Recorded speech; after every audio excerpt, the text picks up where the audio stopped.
오늘 우리에게 주시는 하나님의 말씀을 함께 읽습니다. 로마서 1장 13절에서 17절 말씀을 하나님 말씀 함께 봉독합니다. 시작. 형제들아, 내가 여러 번 너희에게 가고자 한 것을 너희가 모르기를 원하지 아니하노니 이는 너희 중에서도 다른 이방인 중에서와 같이 열매를 맺게 하려 함이로되 지금까지 길이 막혔도다. 헬라인이나 야만인이나 지혜 있는 자나 어리석은 자에게 다 내가 빚진 자라. 그러므로 나는 할 수 있는 대로 로마에 있는 너희에게도 복음 전하기를 원하노라. 내가 복음을 부끄러워하지 아니하노니 이 복음은 모든 믿는 자에게 구원을 주시는 하나님의 능력이 됨이라. 먼저는 유대인에게요 그리고 헬라인에게로다. 복음에는 하나님의 의가 나타나서 믿음으로 믿음에 이르게 하나니 기록된 바 오직 의인은 믿음으로 말미암아 살리라 함과 같으니라. 아멘. 개혁은 혁명보다 어렵다는 말이 있습니다. 특별히 안정 속의 개혁이라는 것은 달리는 자동차의 바퀴를 갈아 끼우는 것만큼 힘들다. 안정 속의 개혁이. 찰스 크래프트라는 플러 신학교 교수가 한 말이 생각납니다. 오늘은 종교개혁이 일어난 지 500주년 되는 뜻깊은 주일입니다. 그래서 전 세계 개혁교회들이 오늘 종교개혁 기념주일로 지키고, 특별히 독일에서는 내일 모레가 루터가 종교개혁을 일으킨 지 500주년 날이기 때문에 특별 공휴일을 선포했어요. 그래서 10월 31일 독일은 일체 일을 하지 않습니다. 500주년을 맞이해서 그날만 특별히 공휴일을 선포하고 대대적인 기념 행사를 하고 있는데, 독일 수상 메르켈이 루터 교회 목회자의 딸입니다. 그런 영향도 있는지 몰라도 지나간 천년의 역사에서 가장 세계 영향력을 끼친 인물을 독일의 스피겔이라는 시사주간지, 유력한 시사주간지에서 10년 전에 뽑아봤는데 1등으로 뽑힌 사람이 뜻밖의 구텐베르크, 금속활자를 만들었던 15세기에, 2등이 1492년도 아메리카 신대륙을 발견한 콜럼버스가 2등으로 꼭 뽑혔고, 3등이 종교개혁자 마틴 루터이기 때문에 이런 말이 있어요. 마틴 루터의 종교개혁의 최대 수혜자는 인쇄업자다. 그가 95개 조항을 만들었을 때, 루터가 반박문을 붙였을 때 그거를 구텐베르크의 금속활자에 돌려서 16판이나 찍었습니다.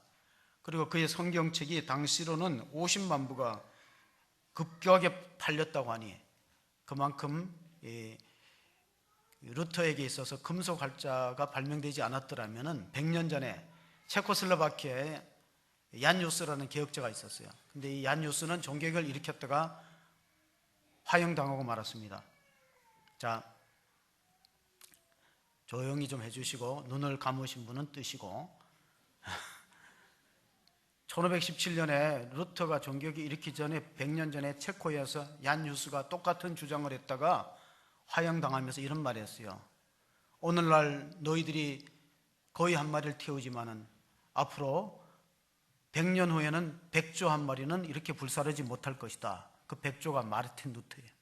그의 예언대로 마틴 루터는 화형당하지 않고 종교개혁을 성공했던 배경에는 금속 활자를 찍어서 그의 반박문을 많이 전달했을 때 당시에 독일의 제후들과 농민들이 많이 지지해 줬다는 거예요. 그래서 목숨을 건지게 되었다는 것입니다. 실제로 종교개혁의 원조를 따질 때 우리는 예수님에게서 그 유래를 찾아볼 수 있습니다. 예수님, 요한복음 2장에 예수님이 성전 정화하는 내용이 나옵니다. 그리고 사복음서에 다 기록되었어요.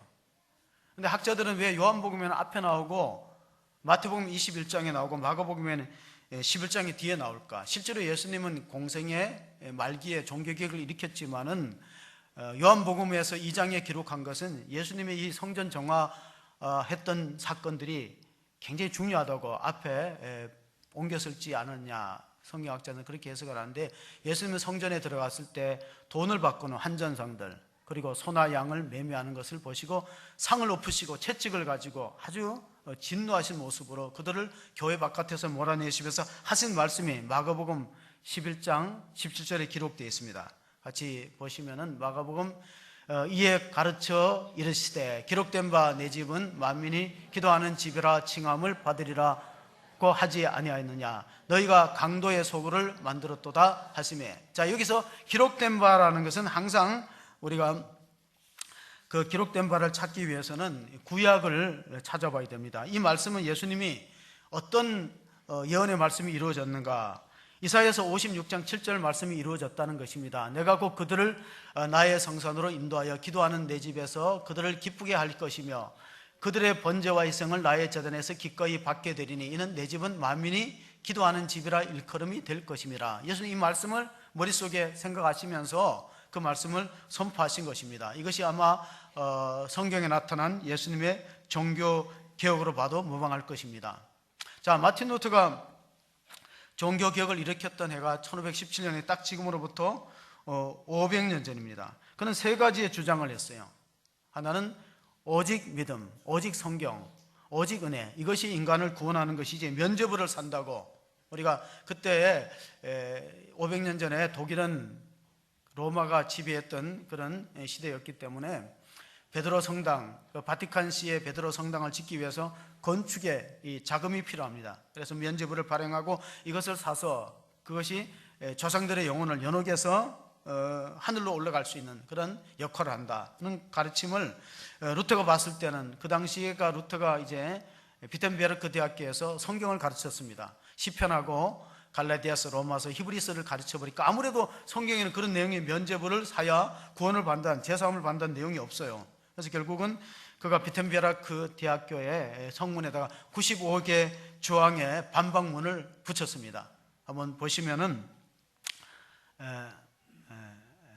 신발은 좀 치워주세요. 그 다음에 나오는 신발인데 한꺼번에 나오면 안 되고 좀 신발을 제외해 주시고 그 성문을 좀 사람을 보지 마시고 문에 이 글씨가 새겨져 있어요. 근데 그 글씨를 보시면 글씨를 좀 보여주시기 바랍니다. 그 반박문이 지금은 금속으로 이렇게 인쇄가, 밑에 문을 좀 보여주세요. 저기입니다. 저기가 95개 논조를 적었는데 원래는 이제 반박문이 종이로 붙였던 것을 이제 그때 레오 10세가 황제가 저는 안 나와도 되는데 좀 심각한 표정으로 해서 있네. 그 내용입니다. 그 어떻게 하면 인간이 죄사함을 받고 구원의 은총을 경험할 것이냐는 내용을 적어 놓았는데, 처음에는 그 레오 10세라는 교황이 그 루터가 혼자 저러다가 말겠지 하고 대수롭지 않게 생각했어요. 이렇게 말했습니다. 루터가 지금 개혁운동을 일으키고 천주교에 반박문을 붙였으니까 심각하다 그랬을 때 교황 레오 10세가 루터는 술 취해서 그러니까 술 깨면 생각이 달라질 것이다. 그런데 점점 더 그것이 다른 사람한테 확산이 됩니까? 그러니까 이렇게 얘기했어요. 레오 10세가 멧돼지 한 마리가 하나님의 포도밭을 짓밟고 있다. 그 멧돼지는 루터예요. 멧돼지 한 마리가 하나님의 포도밭, 그때로만 구교, 카톨릭이죠. 카톨릭을 엄청나게 어지럽힌다. 그냥 둬서는 안 된다. 그래서 그를 소환합니다. 어디로 소환하냐면은 이제 그 브롬스라는 제국회의, 그때는 이제 카르 5세가 황제로, 로마 황제로 있을 때 거기다가 그를 부릅니다. 1520년 그때 이미 그 레오 10세 황제가 그 교서를 보냈어요. 너 잠잠히 있고 자꾸 그런 엉뚱한 주장을 하면은 목숨이 위태롭다고 주장을 하고 황제의 칙서를 보냈는데, 여러분 그 칙서가 현수막에 보면은, 여러분 현수막 보이나? 현수막의 그 오른편에 보면은 오른손에 뭔가 말려 있죠. 보입니까? 왼손에 있는 건 성경이고 오른손에 돌돌 말았잖아요. 잘 안 보이시나요? 돌돌 말은 것이 당시에 레오 10세 교황이 루터에게 보낸, 보이네요. 그 성경책 말고 동그랗게 말았는 것이, 이 사진은 좀 그렇게 마른 게 보여요. 그게 레오 10세가 파문장을 보낸 겁니다. 그래서 너의 주장을 처리하지 않으면 너는 종교재판에 회부될 것이다 고 보냈을 때, 비텐베르크 대학교의 학생들 400명이 보는 앞에서, 그리고 교수들 앞에서 이것을 불태워버려요. 이건 막강한, 그 당시에 막강한 권력을 갖고 있는 가톨릭에 대해서 정면 승부고, 여기서부터 이제 루터는 다시 돌아올 수 없는 강을 건넌 것이죠. 그 파문장을 불살라버리고 다음 해에 1521년도에 보름스 제국회의장의 소환을 받아서 거기 섭니다. 그 장면이, 이제 그가 서 있던 장면이 바로 지금은 신발 모양으로 빡 이 루터가 신문 받았던 장면으로 나오는데, 카를 5세가 물었습니다. 너가 쓴 주장 95개 논조와 너가 글로 썼던 책을 불사르고 너의 주장을 처리하면 살려주겠고, 그걸 만약에 계속 주장하면 너는 사형을 받을 수밖에 없다. 어떻게 하겠느냐? 처리하겠느냐?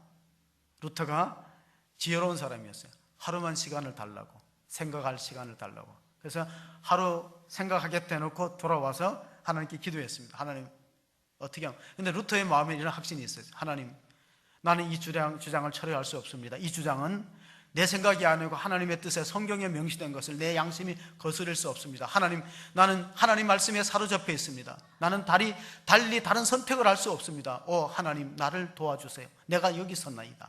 그 보름스 제국회의장이 서 있던 자리에 신발 모양의 그 조형물이 있습니다. 나는 달리 다른 것을 선택할 수 없습니다. 오직 하나님의 말씀이 그러하다면은 그 말씀에 순종하는 것이 제가 해야 될 마땅한 태도입니다. 그래서 결국 자기 주장을 처리하지 않았어요. 그래서 루터에게 모든 이제 사제로서의 권한을 박탈당하고 이제 가는데, 이런 그 당시에는 이런 교서가 내려졌습니다. 누구든지 루터를 보면 그 자리에서 죽여도 죄를 묻지 않겠다. 그러니까 가톨릭에서는 누군가가 루터를 죽여주기를 간절히 바랬어요. 그런데 그가 마차를 타고 돌아오는 길에 기사들이 5명이 다가와서 여기 루터가 누구냐고 물어봅니다. 그래서 마차에 타고 있는 루터를 검은 천을 씌우고 눈에다가 안대를 붙여서 납치해 갔어요. 루터는 사라졌어요. 근데 알고 보니까 그 납치해 간 사람이 루터를 지지하는 작센주의 영주였던 프리드니스가 그냥 두면 반드시 죽을 것 같으니까 자기가 신복을, 자기 기사들을 보고 말에 태워서 납치해서 바르트부르크라는 그의 성체 영주에다가 강제로 납치합니다. 그 바르트부르크 성은 지금도 아주 견고하게 서 있습니다. 지금 이제 망치를 들고 있는 루터의 모습인데, 성문을 보면 벽이 상당한 높이의 벽이 있습니다. 그리고 저기에 밀실에다가 루터가 갇힙니다. 이름을 바꿨습니다. 기사의 이름을 바꾸고 수염을 기르도록 했어요. 완전히 변장해갖고 그를 그렸던, 초상화를 그렸던 사람도 그를 몰라볼 만큼. 근데 여기서 바르트부르크 성에서 루터가 한 일이 뭐냐? 11주 만에 라틴어 성경을, 신약 성경을 11주 만에, 7일 만에 독일어로 바꿔 번역합니다. 그리고 지금은 그 성경을 뭐라고 부르냐면은 9월의 성경이라고 불러요. 그러니까 11주 만에 성경을 다 라틴 말에서 독일어로 최초로 바꿨을 때가 9월 달이기 때문에 9월의 성경으로 부르는데, 그때가 1522년도 거기에 이제 숨어 있습니다. 그는 신문 세탁을 하고 완전히 숨어가지고 거기서 내려와서 드디어 이제 결혼을 하게 되죠. 그는 42살에 결혼합니다. 16살 아래인, 그러니까 26살 먹은 수녀 카타리나 드보라하고 42살에 드디어 결혼해서 가정을 갖는데 6자녀를 낳았습니다. 그 중에 한 명은 일찍 세상을 떠나고, 그리고 이제 그 5명은 그가 63세에 하나님 부르심을 받을 때까지 가정을 지키면서 개혁의 운동을 폈는데, 루터에게 알려지지 않는 것 중에 하나가, 루터는 상당히 음악에 조예가 깊은 사람이에요. 어릴 때부터 이렇게 성가대를 했어요. 자기 마을 교회에 성가대를 하고 유트라는 그 악기를 잘 연주했어요. 가족들이 그 루터가 바이올린 같은 악기를 연주하면서 가족들이 찬양을 부르고 예배를 드렸고, 또한 음악계 그 영향은 바흐에게 미쳐서, 여러분 바흐는 사복음서를 가지고 마태 순환곡이라는 그 음악을 만들었는데 바흐를 음악의 아버지라고 부릅니다. 그리고 바흐의 마태 순환곡을 제5의 복음서라고 할 만큼 그 루터의 상당한 영향을 받았던 걸로 알고 있고, 또한 그는 미술에도 상당히 조예가 있었고, 그가 최초로 개신교 교회당을 토르가우 교회를 지었어요. 토르가우 교회에 보면은 기존의 천주교의 모습과는 달라요. 독일에 가서 보면 그게 뭐냐면 최초로 루터가 설계해서 지었던 토르가우 교회인데 거기에는 벽화들이 많지 않고 세 가지만 나옵니다. 그 세 가지의 벽화의 내용은, 성화의 내용은 다 오직 믿음, 오직 은혜, 오직 말씀, 그걸 중심으로 해서 벽화를 그렸는데 그 중에 하나가 예수님이 성전 정화하는 모습을 성화로 그렸어요. 이건 오직 우리가 믿음으로 구원받는다는 사실을 알려주기 위해서 그가 1510년도에 사제로서 처음으로 이제 로마, 오늘 우리가 본문의 말씀은 사도 바울이 로마에 가려고 했지만 길이 막혔다 하는 내용이 나오는데 로마에 출장을 갈 기회가 있었습니다. 수도원 문제를 가지고 로마로 가는데 아마 상임 그 위의 신부가 로마에게 좋은 세계를 볼 수 있는 견문을 넓히기 위해서 로마로 보내준 것 같아요. 근데 로마에 상당한 기회를 갖고 갔습니다. 왜냐하면 그때 당시에는 로마가 어떻게 보면은 종교의 중심지, 모든 길은 로마로 통한다고 할 만큼 번화한 도시이기 때문에 여기 가면 뭔가 배울 게 있을 거다고 갔는데 그 로마에 가면은 콘스탄틴 황제의 어머니 헬레나가 교회를 하나 세웠는데 그 교회 이름이 성계단 교회입니다. 라틴말로 스칼라 상타 교회인데 거기에는 28개의 대리석 계단이 있어요. 지금은 이제 나무로 덮개를 해놨는데 28개의 돌 계단을, 대리석 계단은 바로 예수님의 빌라도 법정에 서서 신문받았던 그 계단이에요. 그걸 뜯어가지고 교회를 만들었어요. 왜냐하면 콘스탄틴 어머니가 신앙심이 깊었기 때문에. 그래 그 교회를 스칼라 상타라고 했는데 거기 이런 전설이 있습니다. 누구든지 무릎으로 이 계단을 올라가면 제사함을 받는다. 거기에 보면 몸이 아픈 사람들, 또 가난한 사람들, 이런 사람들이 무릎으로 올라가요. 루터도 기대를 갖고 무릎으로 올라갔어요. 한 계단 오를 때마다 주기도문 외우고 또 한 계단 오를 때마다 주기도문 외우면은 사람들이 그 28개 계단을 무릎으로 오르다 보면은 상하기도 하고 피도 나는데 그러면 죄사함의 그런 은총을 받는다 했는데 28계단 다 올라가도 마음에 확신이 없어요. 죄 용서받았다는 확신이 없는데 그 1510년도에 루터가 머릿속에 성광처럼 지나갔던 성경 말씀이 바로 오늘 읽었던 우리가 로마서 1장 17절의 말씀. 우리가 계단을 올라가고 고행해서 구원받는 게 아니라 복음에는 같이 읽어봅니다. 복음에는 하나님의 의가 나타나서 믿음으로 믿음에 이르게 하나니 기록된 바 오직 의인은 믿음으로 말미암아 살리라 한가 같으니라. 그런 은혜를 받았어요. 하나님 말씀이 머리에 스쳐가면서 그를 덮고 있던 죄의식의 어두운 그림자가 탁 벗겨지면서 하늘의 찬란한 영광의 빛이 가슴에 다가오는 것처럼 그렇구나. 우리가 이렇게 면죄부를 산다거나 아니면 계단을 돌로 이렇게 무릎으로 피 흘리기까지 올라간다고 거기에 구원이 있는 거, 거기에 제삼이 있는 게 아니라 말씀이 있구나 하는 걸 깨달았습니다. 그래서 그는 로마서 1장 16절에 이 말씀의 배경은 창세기 이미 나옵니다. 우리가 신약 성경은 복음이 있고 구약은 율법이라고 오해하는데 안 그렇습니다. 이미 창세기 15장 6절에 아브라함도 믿음으로 의롭다함을 인정을 받았다는 말씀이 아브라함이 여호와를 믿으니 여호와께서 이를 그의 의로 여기고 이미 구약에도 믿음으로 의롭다는 장면이 기록되어 있습니다. 그 말씀이 기록되어 있는데 바울이 이제 로마에서 이런 체험을 하면서 16절에 이런 말씀을 적어 놨습니다. 같이 한번 읽어보겠습니다. 내가 복음을 부끄러워하지 아니하노니 이 복음은 모든 믿는 자에게 구원을 주시는 하나님의 능력이 됨이라. 먼저는 유대인에게요 그리고 헬라인에게로다. 이 헬라인은 지금 그리스를 말합니다. 유대인은 이스라엘을 말하고, 그러면 바울 자신이 원래 복음을 부끄러워했어요.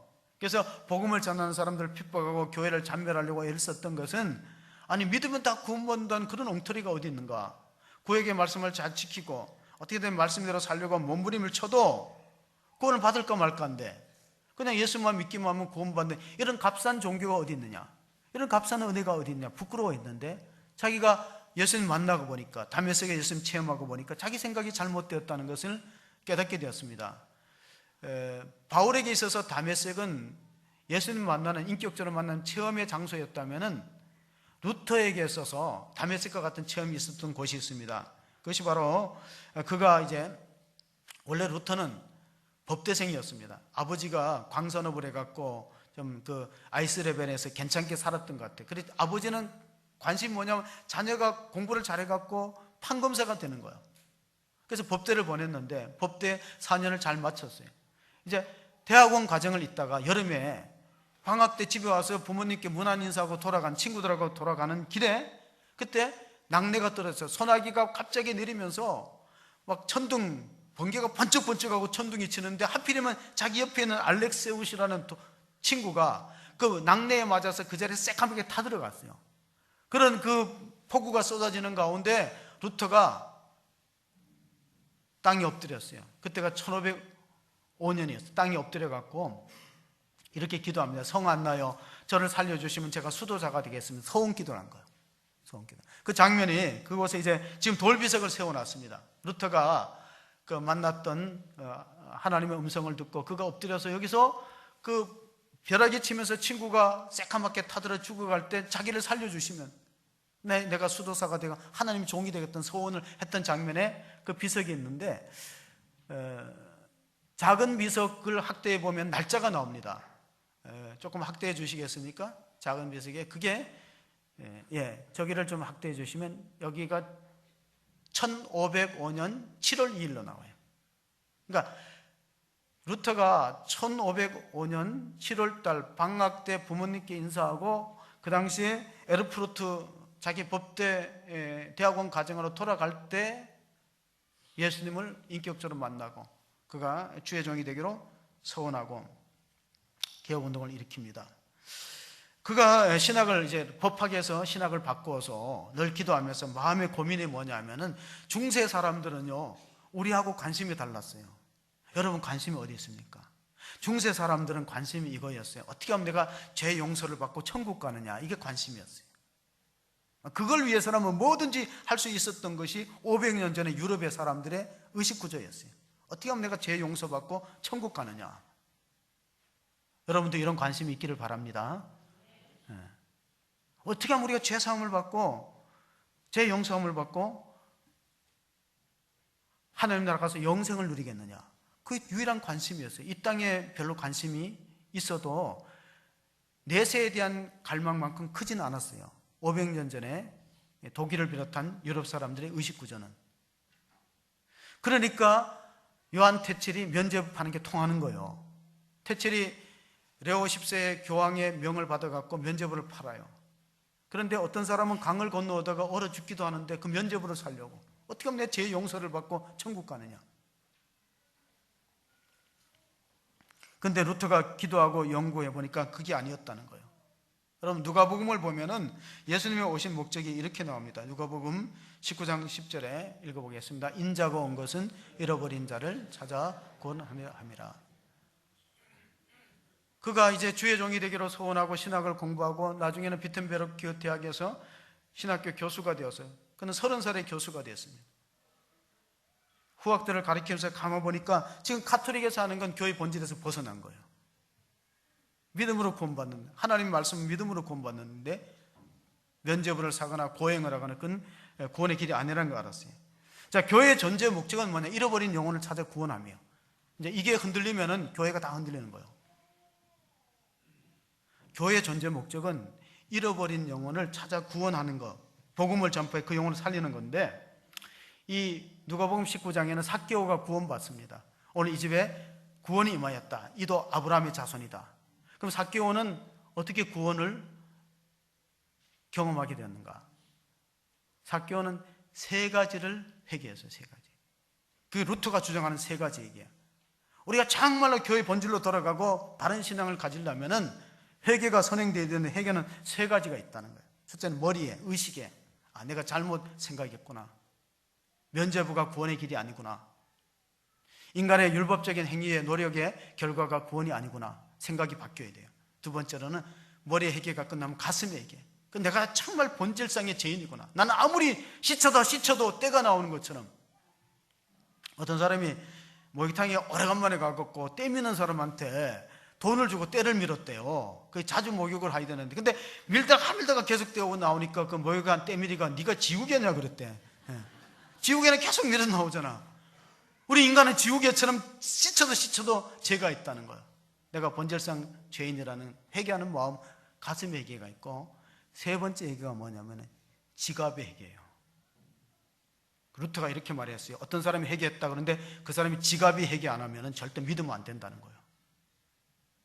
삭개오는 이렇게 얘기했어요. 네 것에 토색한 거 4배 있으면 내가 남의 것을 토색했으면 4배를 갖고 제 소유의 절반을 팔아서 누구한테 주겠다고? 가난한 자들에게 주겠다.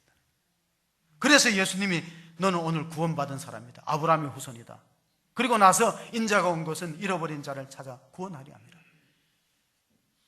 많은 사람들이 천국에 못 가는 이유가 물질에 딱 걸려 있어요. 그걸 넘어서야 됩니다. 지금 한국교회가 개혁해야 된다고 그러는데 물량주의, 교권주의, 기복주의 이걸 바꾸셔야 돼요. 그러면 복음이 뭐냐? 복음을 한 단어로 설명한다면 오늘 로마서 1장 17절에 복음에는 하나님의 의가 드러난다. 그래서 믿음에서 믿음에 이르고 구원에 이르게 한다는데 복음을 한 귀절로 설명하면 요한복음 3장 16절이에요. 요한복음 3장 16절 모르신 분 없죠? 같이 암송해 볼까요? 하나님이 세상을 이처럼 사랑하사 독생자를 주셨으니 이는 저를 믿는 자마다 멸망치 않고 영생을 얻게 하려 하심이라. 얼마나 쉬워요. 아이들이 이렇게 복음 성가를 부릅니다. 돈으로도 못 가요. 힘으로도 못 가요. 지식으로도 못 가요. 거듭나면 가는 나라, 하나님의 나라. 그래서 이 구원을 받으려면 의가 있어야 되는데, 법적으로 말하면 이제 의로움이 있어야 되는데, 그 의라는 게 우리가 한문자를 한번 가만히 보세요. 의라는 게 어떤 의가 있느냐. 그래서 성경에서 말하는 의는 이제 한문으로 하면 오를 일자인데, 이 오를 일자를 풀어보면은 양이 먼저 나와, 위에. 그 밑에 자기 아가 나오는 거예요. 그건 뭐냐? 그러니까 우리가 성경에서 말하는 의로움이라는 거는 내가 6월절 어린 양 대신 예수님을 붙들 때, 믿음으로 붙들 때 의롭다고 인정을 받는 겁니다. 내가 양을 붙들지 않고 그냥 내 힘으로 노력해서 의로움을 따려고 하면은 구원에 이를 수 없다는 중요한 가르침이죠. 그래서 한문의 의자는 양자 밑에 자기가 있어요. 나는 공로 없구나. 내가 나의 죄를 대신하여 십자가에 못 박히신 예수님 믿음으로 붙들 때 의로움을 하나님이 선언하시는 겁니다. 그래서 믿음으로 구원받는 거예요. 우리가 구약의 제사를 보면은 구약의 제사에 그 카파르라는 단어를 써요. 카파르. 그게 짐승을 잡아가지고 그 피를 제단에 7번 뿌립니다. 7번의 완전 숫자예요. 완전히 속죄하고 제사함을 얻고, 그리고 예배자가 짐승의 머리 안수하고 제사장이 잡아요. 그 무슨 뜻입니까? 내 죄가 이 짐승한테 전가되었다는 거예요. 전가되어서, 그래서 이 짐승이 대신해서 십자가에 죽는다 하는 의미가 그 속에 담겨 있습니다. 그 이사야 선지자는 이것을 미리 이사야서 64장 6절에 이렇게 적어 놓았습니다. 우리는 다 부정한 자 같아서 우리의 의는 다 더러운 옷과 같으며 우리는 다 잎사귀같이 시들므로 우리의 죄악이 바람같이 우리를 몰아가나이다. 여기서 잎사귀란 건 뭐냐면 우리가 에덴 동산에서 아담과 하와가 범죄했을 때 수치와 부끄러움을 자각하고 무화과 나무 잎사귀로 치마를 만들었어요. 그게 창세기 3장 7절에 나오는 내용이야. 그 무화과 나무 잎사귀가 뭐냐? 오늘 우리들이 하는 율법적인 노력들, 행위들, 어떤 선행이나 공로를 통해서 수치를 가리는데 그거는 다 더러운 옷과 같이 낡아진다, 부서지기 쉽다는 거예요. 그래서 창세기 31장에 보면은 하나님이 아담과 하와를 위해서 무엇을 지어 입힙니까? 창세기 3장 21절에는 여호와 하나님이 아담과 그의 아내를 위하여 가죽옷을 지어 입히시니라. 무화과는 아담과 하와가 지어 만든 건데 나를 통해서 구원을 이루는 거예요. 내가 주체가 되어서 구원을 따내는 겁니다. 잘못된 구원관이라는 거예요. 그런데 가죽옷은 아담과 하와가 잡는 게 아니고 하나님이 잡아가지고 그 가죽옷으로 수치를 가렸어요. 가죽옷이 입히려면 짐승이 피를 흘리고 죽어야 되는데 그게 예수님의 죽으심이라는 거예요. 예수님이 6월절 어린 양으로 해서 우리 위해 죽으셨기 때문에 우리가 제사함 수치를 가리고 천국에 들어갈 수 있다.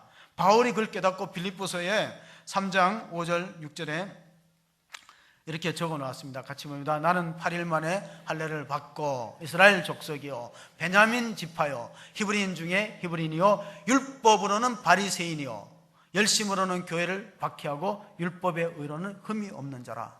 그러니까 사도 바울이 대단한 사람은 구약 성경 다 지키면서 살아왔다는 거예요. 독한 사람입니다. 그러나 우리가 바울이 교회를 핍박했기 때문에 굉장히 나쁜 사람으로 생각하는데 그렇지 않아요. 바울은 엄청나게 하나님을 두려워하면서 하나님 말씀대로 살려고 애를 썼고, 루터도 마찬가지예요. 루터가 법학을 하다가 신학을 바꿔서 첫 번째 우리로 말하면 임직식이죠. 사제가 되어서 임직식으로 첫 번째 미사를 집전하는데 아버지가 왔어요. 아버지가 말을 타고 찾아왔어요. 아들이 첫 번째 이제 예배를 집례하니까 기대를 갖고 왔겠죠. 근데 루터가 얼마나 하나님이 두려운지 이 성찬을 옮기면서 벌벌벌 떨고 포도주를 흘리고, 루터는 하나님에 대한 두려움이 그렇게 강했어요. 하나님, 심판하시는 하나님, 진노하시는 하나님. 그래서 실수를 하니까 루터 아버지가 왔다가 실망하고 그냥 예배 끝나자마자 인사도 안 하고 인사도 안 받고 가버렸어요. 이 녀석이 법관이 되려고 했더니 신학교를 가고, 그럼 신학교를 가면은 예배라도 좀 잘하고 우리로 보면 설교라도 좀 뻔듯하게 하면 좋은데 벌벌벌 떨면서 긴장해갖고 아버지가 그냥 말 타고 훌쩍 가버렸어요. 복음이 은혜가 되고 믿음으로 구원받는다는 것을 절실하게 느끼는 사람은 어떤 사람이냐면요, 이렇게 돼요. 하나님 말씀대로 율법대로 살아보려고 애를 쓰고 말씀대로 살려고 하다가 절망해본 사람이 이게 믿음으로 구원받는다는 것의 진가를 깨닫지, 율법대로 살려고 노력도 안 해보고 말씀대로 살려고 죄와 싸우되 피 흘리기까지 싸우지 않는 사람한테 믿음으로 구원받는다 그러니까 값싼 은혜가 되는 거예요. 근데 값비싼 은혜는 바울이 경험했어요. 그래서 그가 빌립보서 3장 9절에 이렇게 고백합니다. 같이 한번 읽어보시겠습니다. 그 안에서 발견되려 함이니 내가 가진 의는 율법에서 난 것이 아니요 오직 그리스도를 믿음으로 말미암은 것이니 곧 믿음으로 하나님으로부터 난 의라. 내가 율법의 노력으로 구원을 받으려고 하니까 늘 긴장되고, 그리고 늘 하나님 말씀에 저촉되는 삶을 살까 봐 두려워했는데, 이제 내가 가진 의는 나에게서 나오고 율법에 나온 게 아니라 예수를 믿음으로, 예수님이 내 대신 십자가에 죽으셨다는 걸 믿었기 때문에 제사함을 얻는다 그러니까 거기에 자유함이 있었던 것입니다. 어떤 장로님 권사님이 그 아이를 하나 입양을 했어요. 고아원에서 입양을 했는데 이 아이에게 아주 좋지 못한 습관이 있어요. 그게 뭐냐면 고아원에는 성탄절이나 설날에 과자나 선물이 옵니다. 그리고 평상시에는 사람들이 잘 찾아오지 않으니까 선물을 받으면 아이들이 감추는 습관이 있어요. 다락에다가 얹고 냉장고 꼭대기나 이런 데 얹어요. 그러면 이게 발견 못하면 썩어서 벌레가 납니다. 장로님이 불렀어요. 얘야, 여기 있는 냉장고에 있는 음식은 다 네 거고 이 집에 있는 건 다 내 거야. 그러니까 감추지 않아도 돼. 마음 놓고 먹어도 돼. 그 입양된 아이는 자기 정체성이 약해요. 그래서 내가 먹을 걸 마련해 줘야, 아니면 언젠가는 굶을 때가 올 것 같은 두려움 때문에 그러는데, 오늘 우리 성도들의 모습이 그래요. 내가 하나님의 자녀고 믿음으로 구원받았다는 확신이 없기 때문에 계속 흔들리고 있는 거예요. 정체성이 분명하지 않기 때문에. 그러면 어떤 부모가 고아를, 그러니까 우리가 갖고 있는 구원관은 이거예요. 고아를 자기 집에 데려왔어요. 이렇게 얘기한답니다. 얘야, 너 이제 우리 집에 왔는데 앞으로 한 5년 동안 시간 줄 테니까 너 열심히 말 잘 듣고 순종 잘하고 우리가 시키는 대로 하면 그때 호적에 입양해 올릴게. 우리의 구원관이 그거예요. 율법을 지켜야 구원이 되는 줄 안다는 거예요. 그럼 그 아이는 늘 불안하고 실수합니다. 우리의 신앙이, 중세시대의 사람의 신앙이 바로 그랬어요. 한 몇 년 동안 잘 지켜보고 율법을 지키고 잘 공로를 쌓으면 그때 구원이 온다고 생각했어요. 근데 실제로는 그렇지 않아요. 요한복음 1장 12절에 영접하는 자, 그 이름을 믿는 자에게는 무엇을 줬어요? 여러분이 하나님의 자녀인 걸 믿으시기 바랍니다. 내가 예수를 믿으면 하나님의 자녀는 라는 일단 직분은 먼저, 위치는 먼저 주는 거예요. 그리고 나서 하나님의 자녀답게 만들어가는 과정이에요. 마치 고아를 입양하면 호적에 올려놓고 우리 가풍에 맞도록 만들어가는 것과 똑같아요. 그 만들어 과정 속에는 때로는 갈등이 있을 수 있어요. 그래서 바울이 로마서 3장 20절하고 22절에 이런 고백을 했습니다. 그러므로 율법의 행위로 그의 앞에 의롭다 하심을 얻을 육체가 없나니 율법으로는 죄를 깨달음이니라. 이제는 율법에 하나님의 한 의가 나타났으니 율법과 선지자들에게 증거를 받은 것이라. 곧 예수 그리스도를 믿음으로 말미암아 모든 믿는 자에게 미치는 하나님의 의는 차별이 없다. 유대인에게 헬라인에게 차별이 없어요. 근데 구약 성경과 유대인들은 차별을 뒀어요. 이방인들은 우리보다가 못하고 유대인들은 선택받은 사람의 차별을 뒀다는 거예요. 그러나 하나님의 복음 앞에는 모두가 동등하고 누구든지 믿으면 구원을 받는다는 사실인데, 이 믿음을 우리는 세 가지로 구체적으로 좀 나누어 볼 수 있어요. 첫째 믿음은 뭐냐? 토탈 억셉턴스다. 수용하는 거예요. 하나님의 말씀을 다 믿음으로 받아들이고 토탈 억셉턴스 하는 거예요. 수용하는 거예요. 두 번째는 토탈 순종이에요. 주님이 그냥 광야길로 인도하면 광야를 가고, 홍해를 이끌어가면 홍해를 가고, 하나님이 이끄는 대로 순종하는 것이 바로 믿음이다. 세 번째로는 믿음은 뭐냐? 토탈 커미트먼트, 위탁하는 거예요. 우리가 목욕탕에 가면은 맡기는 기중품만 책임진다 그래요. 위탁은 맡기는 거예요. 어느 정도로 맡겨야 되나? 우리 모든 걸 맡겨야 돼요. 시간도 맡기고 물질도 맡기고 다 맡기는 게 믿음입니다.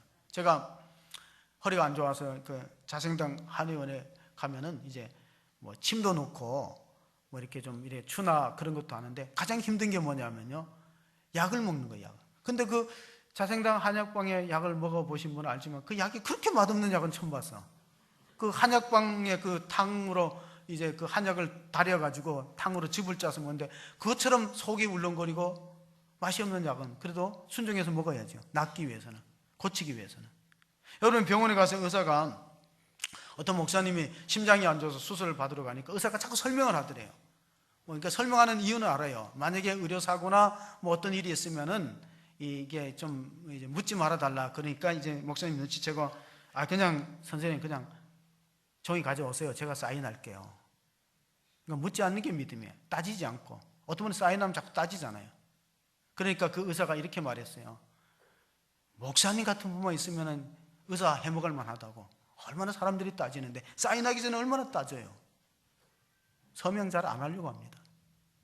근데 그게 믿음이라는 거예요. 토탈 억셉턴스, 토탈 커미트먼트 다 맡기는 거예요. 하나님 앞에.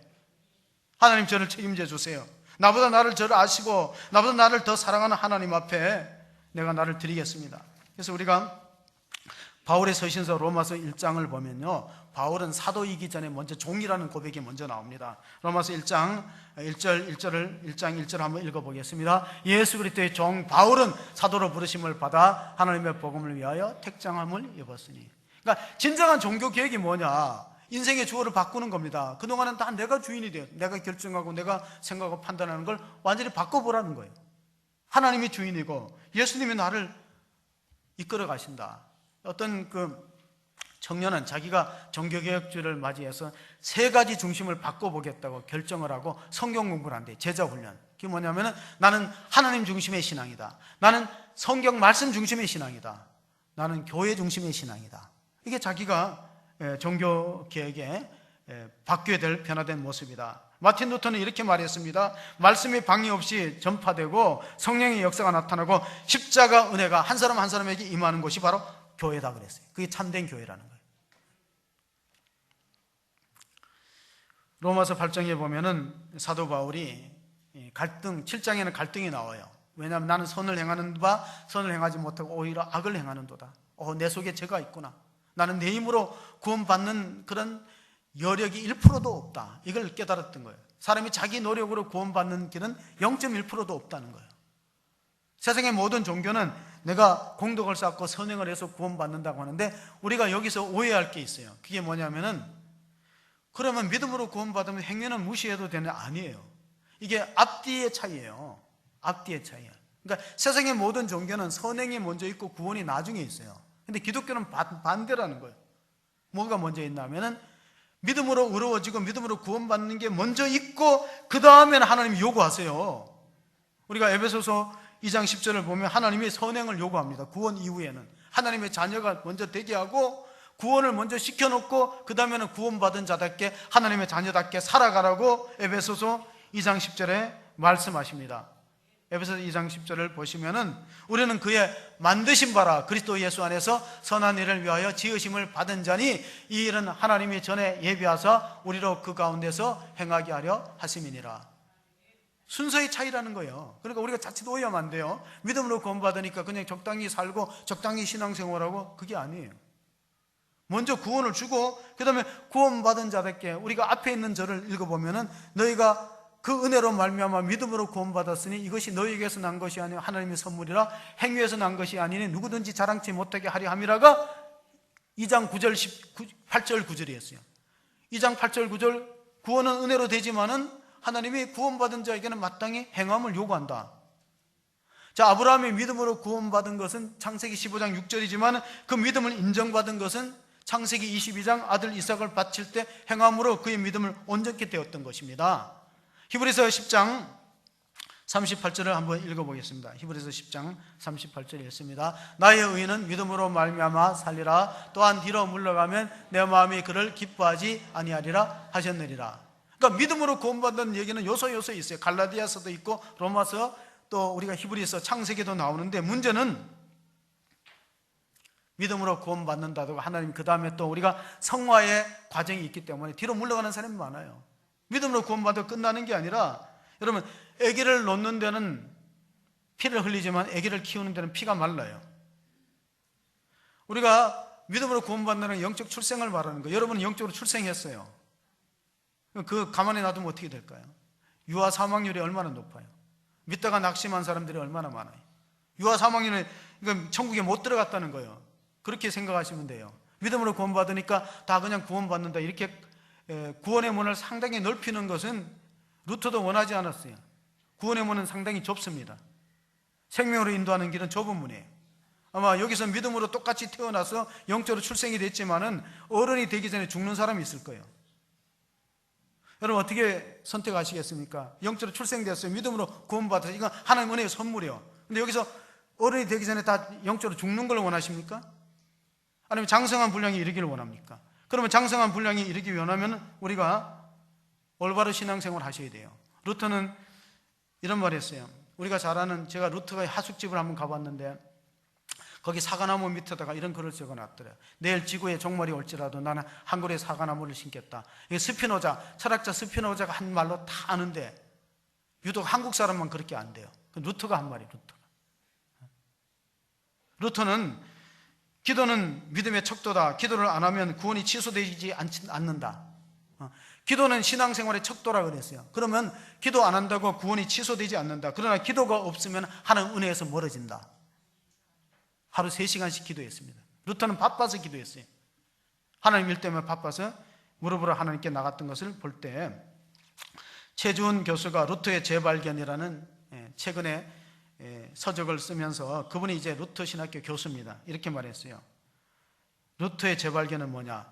권위에 대한 믿음을 믿음에 대한 권위로 바꿨다. 천주교는 권위의 믿음이 있어요. 교황의 무엇을, 교황의 권위, 교권주의의 권위. 그래서 성직 매매를 하고 자식한테 세습을 하고, 그러니까 자식한테 대형교회가 세습하는 건 뭐예요? 교회를 사유화했다는 거예요. 하나님이 금하시는 일이거든. 그러니까 하나님이 기뻐하지 않는 일과, 교회는 교회의 모습으로 돌아가기 위해서는 우리 자신을 쳐서 복종시키는 연단이 필요합니다. 고린도전서 9장 20절을 보면요, 바울이 구원받은 후에 이런 고백을 했어요. 고린도전서 9장 27절입니다. 내가 내 몸을 쳐서 복종케 하면 내가 남에게 전파한 후에 자신이 도리어 버림을 당할까 두려워합니다. 자, 누구보다도 믿음으로 구원받는 것을 강조했던 바울도 구원을 놓칠까 봐 두려워했다는 거예요. 그러니까 여기서 우리의 개신교의 맹점이 있어요. 믿음으로 구원받으니까 적당하게 넘어가려는. 바울은 남에게 복음 전도하고 자기가 구원 못 받을 수도 있다. 그 사실을 깨닫고 우리가 개혁에 앞장서야 되는데, 여러분, 우리 교회 입구에 들어오면 나부터 개혁하겠습니다, 동그란 그 스티커 보신 분 있어요? 네. 한 분 보셨네. 나부터 개혁의 주체가 돼요. 지금은 세상 사람들이 교회를 가리켜 이렇게 말합니다. 이제는 교회가 개혁의 주체가 아니다, 개혁의 대상이다. 그래갖고 막 종교인들도 납세를 하라 그러고 막 이렇게 요구하는 실정입니다. 마땅히 해야 되겠죠. 그러나 저는 우리가 기초를 다시 세우기 위해서는, 다시 거룩한 교회로 돌아가기 위해서는 기억자부터 다시 해야 돼요. 기억자. 기억자가 뭐냐? 여러분, 난 놓고 기억자 모르는 사람을 우리가 문명자라고 불러요. 영적인 문명자가 되지 않게 해서는 기억자가 중요한데, 그 기억이 뭐냐? 다시 거룩한 교회로 우리가 다시 한번 기억이 일어나야 돼. 거룩하다. 거룩할 기억이에요. 또 하나가 뭐냐면, 하나님 뜻이 뭐냐? 여러분, 개혁은 예루살렘 성전을 정화했다가 예수님의 기억은 어디서 완성이 되냐면 겟세마네 동산에서 완성이 됩니다. 예루살렘 성전에서 출발했던 기억은 겟세마네 동산에서 완성되는데, 겟세마네에서 예수님이 하신 말씀이 뭐냐면 아버지의 나의 원대로 모합시고 아버지의 뜻대로 되기를 원하나이다. 그럼 우리가 아버지의 뜻이 뭐냐? 데살로니가전서 5장 16, 17, 18절 아버지의 뜻은 이렇습니다. 항상 기뻐하라, 쉬지 말고 기도하라, 범사에 감사하라. 이는 그리스도 예수 안에 있는 너희를 향하신 하나님의 뜻이니라. 하나님 뜻으로 살아가려고 애를 써야 돼. 그것이 바로 진정한 개혁 정신이다. 그럼 나부터 거룩을 찾고, 나부터 고치고, 나부터 정말로 기도하는 삶, 기뻐하는 삶, 감사함을 살 때 행복은 부산물로 옵니다.